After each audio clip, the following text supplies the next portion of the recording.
ہمارے ہاں طلاق کے حوالے سے بڑی عجیب و غریب غلط فہمیاں پائی جاتی ہیں۔ لوگ خود ہی مفتی بن جاتے ہیں اور حرام چیز کو حلال ٹھہرا لیتے ہیں۔ مثال کے طور پر یہ کہا جاتا ہے کہ اگر عورت حاملہ ہو، پیٹ میں بچہ ہو تو طلاق نہیں ہوتی، یا اسی طرح اگر بچہ دودھ پیتا ہو تو طلاق نہیں ہوتی، یا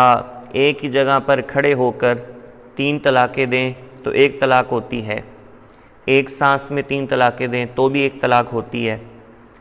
اور اسی طرح اور بہت ساری غلط فہمیاں ہمارے ہاں طلاق کے حوالے سے پائی جاتی ہیں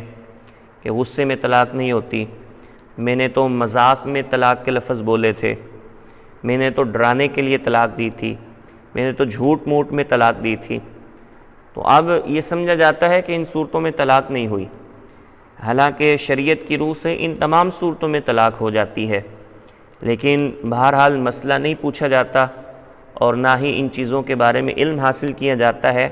اور خود ہی جناب گھر بیٹھے حرام چیز کو حلال ٹھہرا لیتے ہیں۔